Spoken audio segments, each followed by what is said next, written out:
Range 2 sorry MMC phase 2 है हमारे पास। And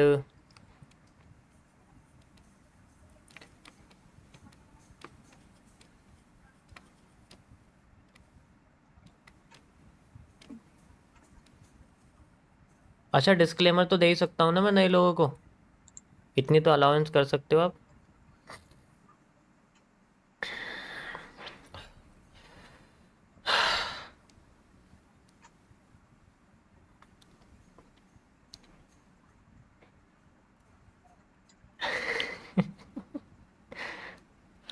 phase 2 यहाँ मैं लिख देता हूँ, फॉर एनालिस्ट्स ओनली। अब से जितने फेजेस हैं वो ट्रेडिंग के लिए इस्तेमाल नहीं किए जाते, वो सिर्फ अगर एडवांस चाहते तो मैं एडवांस कर सकते हैं, बट उनके लिए नहीं है। This is called the range analysis and emotional control. ये रिवीजन चल रहा है।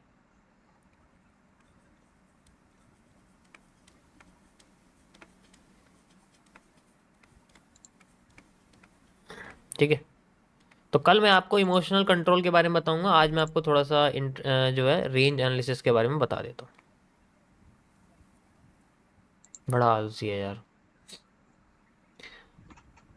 डियर मेरे न्यू व्यूअर्स, मेरी स्ट्रीम पर कोई भी ट्रेडिंग नहीं करेगा, 22 साल की भीख मांगने नहीं आएगा। ज़्यादा से ज़्यादा आप एक नोटबुक लेके मेरी या अपनी कुछ चीज़ जो पसंद आ रही है उसको आप नोट डाउन कर सकते हो, और इससे ज़्यादा आप किसी भी तरीके की कोई चीज़ नहीं कर सकते। कोई रियल डेमो किसी भी तरीके की ट्रेडिंग नहीं कर सकते।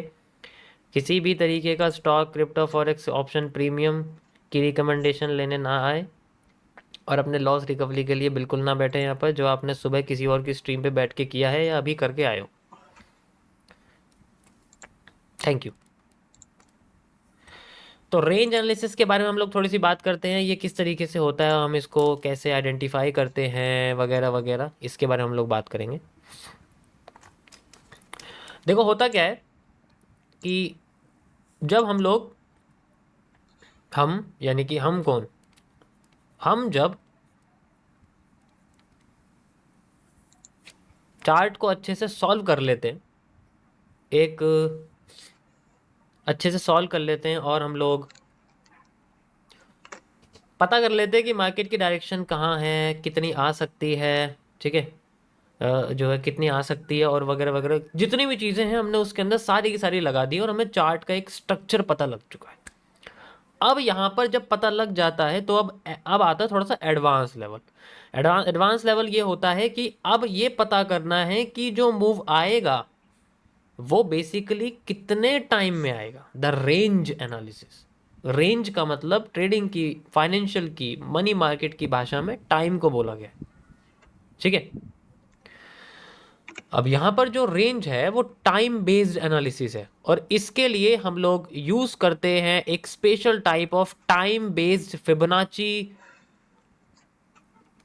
Tool which is known as the Gann box या गैन फैब। हम गैन फैब या गैन बॉक्स जैसे टूल्स को यूज कर सकते हैं, जो कि हमें ट्रेडिंग व्यू में दिया गया है।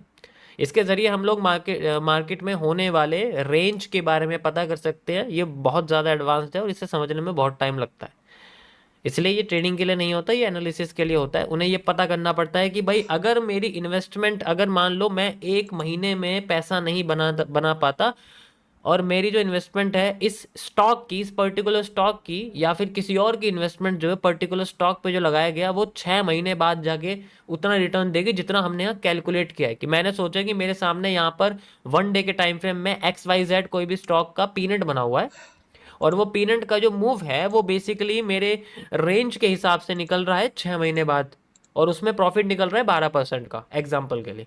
तो मैं जैसा ना, मैं इन्वेस्टर को फिर बोलूँ भाई देखो ऐसा है, तुम्हारा जो इन्वेस्टमेंट हमारे हिसाब से निकल रहा है वो निकल रहा है 6 महीने का, क्या तुम्हारे पास इतना टाइम है कि तुम 6 महीने तक कैपिटल को होल्ड करवा सकते हो? इफ दे से यस, गो, इफ दे से नो, नो। ये है फॉर इंस्टीट्यूशन वगैरह के लिए। अगर मैं इंडिविजुअल अपने लिए बात करूँ कि भाई मुझे 6 महीने का वेट नहीं करना, मैं 1 आवर 2 आवर वाला बंदा हूँ, तो मुझे उसमें 2 दिन 3 दिन की बजाय शायद ऐसा लगता है वो एक ही दिन में मूव आ जाएगा।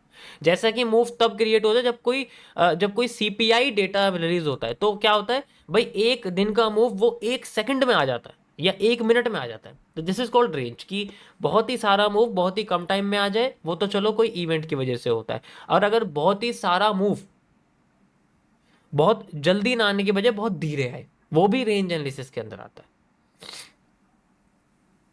तो इसे समझना थोड़ा सा मुश्किल है, बट ये यूज होता है for identifying the time. Target पता करना इतना मुश्किल नहीं है एनालिस्ट के लिए। सामने बैठा तुम्हारे, देखा ही होगा तुमने टारगेट और किस डायरेक्शन में जा रही हो, डायरेक्शन ढूंढना इतना इतना मुश्किल नहीं होता। कितना जाएगी डिमांड सप्लाई मेजर करना इतना मुश्किल नहीं होता। मुश्किल होता है वो कब जाएगी, कितना समय लेगी, वो होता है मुश्किल। और उसके लिए हम लोग ये टूल्स का यूज करते हैं। ठीक है, 200 दिन से मैं करूँ, तुमने देखा ही होगा। अब कैसे करते हैं आप देखो ध्यान से, मैं आपको समझाता हूँ। जैसे मान के चलो हमारे सामने एक जो है पीनट बन रहा है, और मेरे सामने कोई भी स्टॉक है XYZ। ठीक है, यहाँ पर XYZ कोई भी स्टॉक मेरे पास रखा हुआ है, स्टॉक है, क्रिप्टो है, कुछ भी है, एसेट है, कोई भी डिजिटल एसेट है, DGS है मेरे पास, डिजिटल एसेट जिसको बोलते हैं DGS। अब मैं इसमें जो है मेरे सामने 1 डे का टाइम फ्रेम है, 1 डे का टाइम फ्रेम है, और यहां पर मार्केट में पीनट बना हुआ है। तो मेरे हिसाब से जो मूव है, मैंने देखा कि जो मूव है यहां से यहां तक जितना टाइम इसने लिया था, देखो आज तक तुम्हें चार्ट का जो इस्तेमाल होगा तुमने देखा होगा, प्राइस के हिसाब से देखो कि तुम, आज मैं तुम्हें ऐसे दिखाऊंगा यूज करना चार्ट को, ऐसे कैसे यूज करते हैं, ये वाला मीटर कैसे यूज करते हैं। तुम्हें ये वाला मीटर देखा होगा, 100 200 300 400 500 जा रहा है। ठीक है, ये तो मैं आज ये वाला मीटर करके दिखाऊंगा कि टाइम के हिसाब से कैसे होता है। कि अगर मैंने बोला कि अगर पहले मूव 50 से 100 गया था, तो अगली बार मूव 100 से 200 जा सकता है। यहां पर अगर मूव 5 मिनट में आए तो अगली बार शायद 10 मिनट में आएगा। This is called range analysis. Okay, अब यहां किस तरीके से होता है ध्यान से देख लो। तो यहां पर मैंने देखा कि मेरे पास जितना टाइम लगा था, जैसे यहां पर मुझे 10 दिन लगे थे इस डिमांड को क्रिएट करने के लिए। तो अगली बार अगर मार्केट ने, हम मुझे पता लगा ब्रेकआउट दे दिया और 2 दिन हो चुके हैं मूव को आए हुए, 2 दिन मूव आ चुका, अब मैं इसमें देखूंगा कि मेरे पास 10 दिन के अंदर तो मूव आनी चाहिए। भाई जो मूव है वो बेसिकली 10 दिन के अंदर तो आनी चाहिए।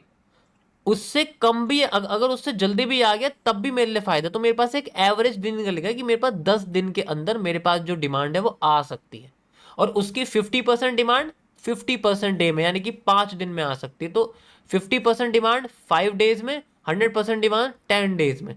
इसके अंडर में एक नंबर निकल के आता है, वो एग्जैक्ट नहीं होता कभी। जैसे मैंने 5 दिन बोला तो 5 दिन नहीं होता हर बार, वो शायद 4 दिन हो सकता है, वो 6 दिन भी हो सकता है, वो 3 दिन भी हो सकता है। तो इस तरीके से जो हमारे सामने रेंज है वो निकल के आती है। अब मैं इसको चार्ट पे दिखाता हूँ आपको किस तरीके से काम करता है। ठीक है, सो वी हैव दिस। मैं चलता हूँ किसी भी XYZ स्टॉक पे, मैं कुछ भी उठा लेता हूँ। लाइक मैंने इनवीडिया उठा लिया है, मान लो एनवीडिया, कुछ भी मैंने उठा लिया एग्जाम्पल के लिए, मेरे पास ये बना हुआ है। ठीक है, और मैं 1 डे के टाइम फ्रेम पर या 1 आवर, मतलब ज़्यादातर क्या होता है कि बड़े टाइम फ्रेम्स होते हैं, छोटे मोटे नहीं होते। मैं 1 डे का टाइम फ्रेम फिर भी यूज़ कर रहा हूँ यहाँ पर। ठीक है, तो मेरे सामने ये सुंदर सा स्टॉक है, यू कैन सी इजीली। और यहाँ पर मेरे पास यहाँ जो है एक पैटर्न बना हुआ है, you can easily C like this. यहाँ पर ये एक आर्क है या कुछ भी पैटर्न यहाँ बना हुआ है। मैं कैसे बना के दिखाऊँ तुम्हें से, रुको जरा ऐसे बनाता हूँ। ये ट्रायंगल है मेरे पास एक, नहीं बन रहा, चलो यहाँ से बनाता हूँ, एक बार और बनाता हूँ, रुको थोड़ी सी इज्जत रख ले यार, बन गया चलो। ओके, यू कैन सी यहाँ तक मार्केट ने एक स्ट्रक्चर हमारे सामने बना के दिया है। ठीक है, अब डिमांड कहाँ से क्रिएट हुई है, this is the change of character, यानी कि ये एक ब्रेकआउट है, ब्रेकआउट के बाद एक डिमांड आई है। तो मैं ब्रेकआउट की बाद की डिमांड मेजर करूंगा, you can see like this.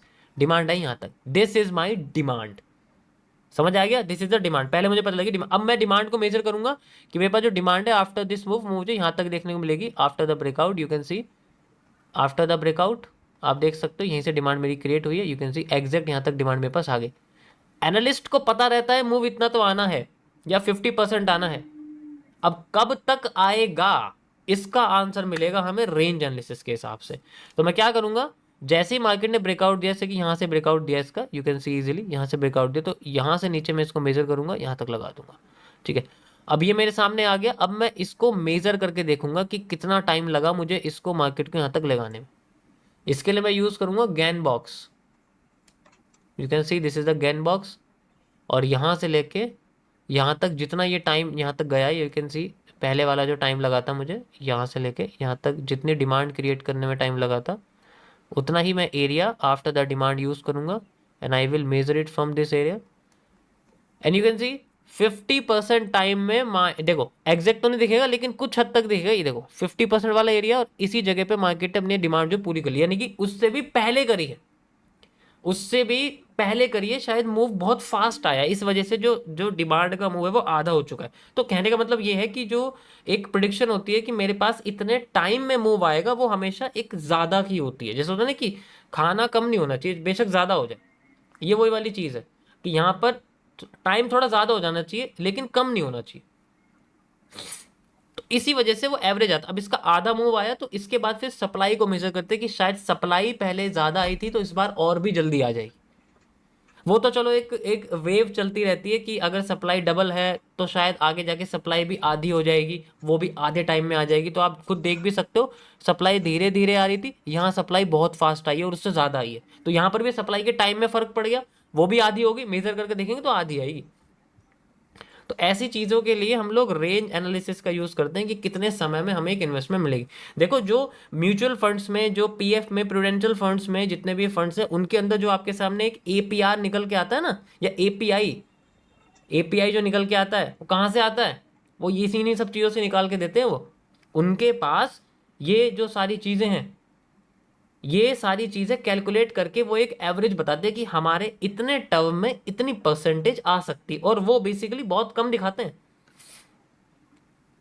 ताकि अगर उससे ज़्यादा निकल जाए तो यूज़र खुद खुश हो जाए कि हाँ जितना इन्होंने बताया उससे ज़्यादा ही मिला है। तो वो नंबर आता कहाँ से है? अपने आप ही निकल जाता है क्या वो नंबर, कि उन्होंने बोल दिया कि भाई हाँ 3 टर्म के फेज में आपको 20% का एमएफ निकल जाएगा? कहाँ से निकल के आया? कहाँ से निकल के आ गया?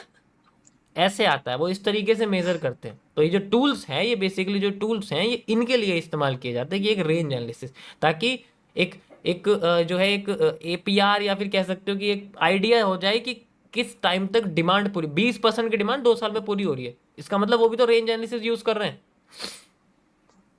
Got it?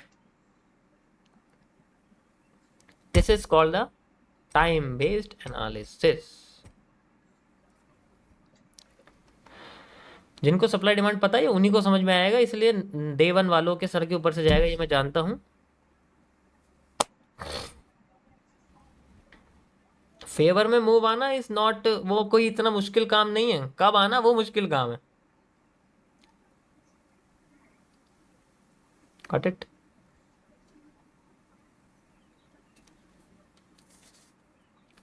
एक और दिखाऊं? एक और एग्जांपल दिखाना पड़ेगा।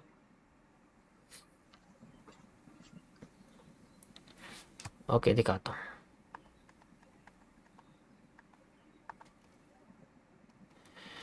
ओके, बीटीसी है हमारे पास, बिटकॉइन है, बहुत अच्छी चीज़ है, बिटकॉइन मैंने ले रखी है। अगर तुम मेरी सितंबर की लाइव स्ट्रीम देखोगे स्टार्टिंग में, तो रेंज एनालिसिस आपको बिटकॉइन का मिलेगा, मैंने उस टाइम बताया था। ठीक है, now we have this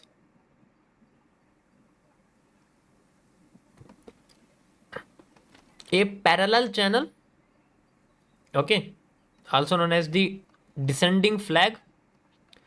demand कहां से क्रिएट हुई है, वी कैन मेजर।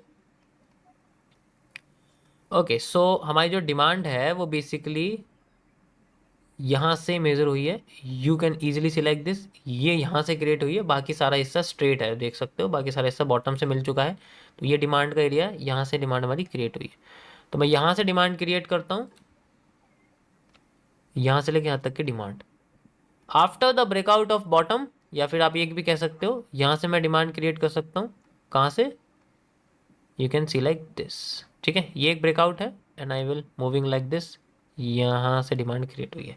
एग्जैक्ट, या तो नीचे से भी कर सकता हूँ, यहाँ से ऐसी कोई इशू नहीं। यहाँ से ये मैं इसलिए कर रहा हूँ क्योंकि आप देख सकते हो एक कैरेक्टर टूटा है, उसकी रीटेस्टिंग आई है, तो इस जगह पे बॉटम है, तो यहाँ से मैं डिमांड क्रिएट होता है। वैसे बॉटम से भी लगा सकता हूँ, अगर मैं यहाँ बॉटम से लूँगा तो फिर मुझे इसमें भी बॉटम से लेनी पड़ेगी, यहाँ से नीचे से लेनी पड़ेगी, इसलिए मैं यहीं से ले रहा हूँ, यहाँ से सिंपली समझ सकते हो।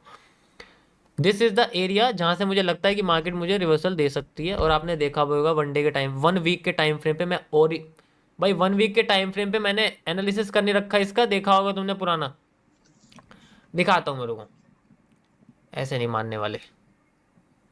पहले वो देखो, पहले एविडेंस तो देखो पीछे का, उसके बाद ही तो मजा आएगा। So where is 1 weeks time frame, ये है क्या? नहीं, ये तो 2 घंटे का है। किसी को याद है मैंने 1 वीक का टाइम फ्रेम बिटकॉइन में कब एक्सप्लेन किया था? किसी को याद है? मुझे याद नहीं है यार।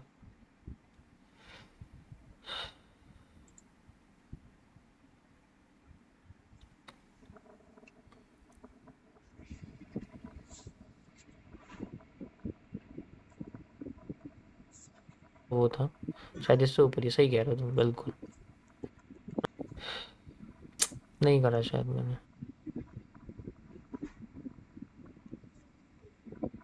मेरे सामने आ चुका है ये, अब मैं आगे यूज करूंगा इसको for making the next area. ठीक है, डिमांड कहाँ से क्रिएट हुई है? यहाँ से, एक्सेप्ट।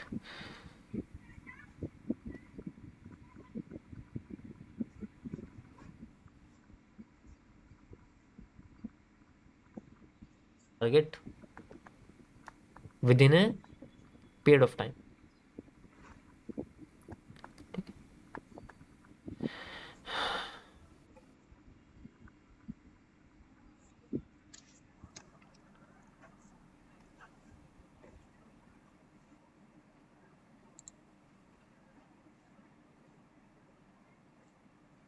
अच्छा अच्छा, यहाँ से लगाया, ठीक है, ये यहाँ से यहाँ तक, ठीक है।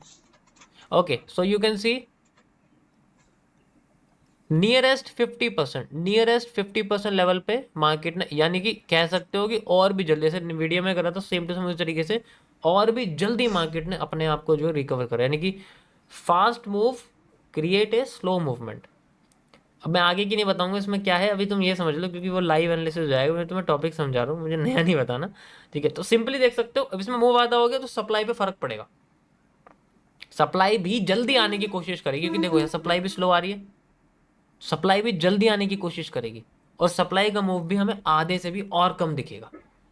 सो दैट इज वाई कि हमें पता लग जाता है, इसमें मूव से पता लग जाता है, ऐसी कोई बात नहीं कि भैया जल्दी जल्दी से उतना मूव एक्वायर कर लो कि पूरे से पहले, अगर मान लो मार्केट ने उतना टाइम दोबारा ले लिया ना, तो दूसरा प्लेयर उसके मूव आने से पहले ही उस पर हावी हो जाता है।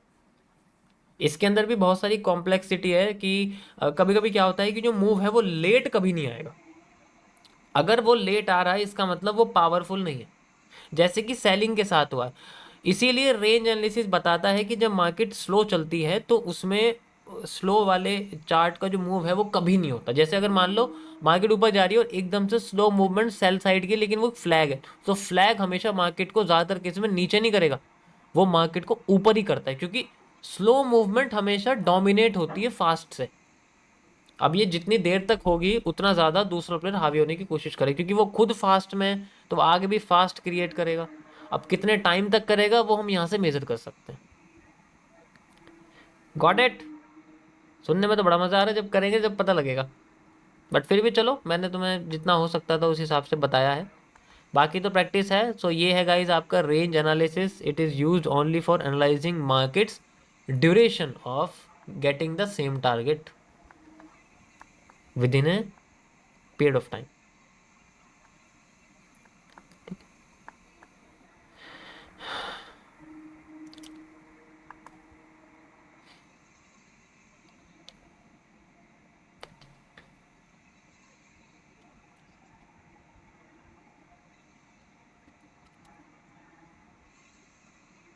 Got it?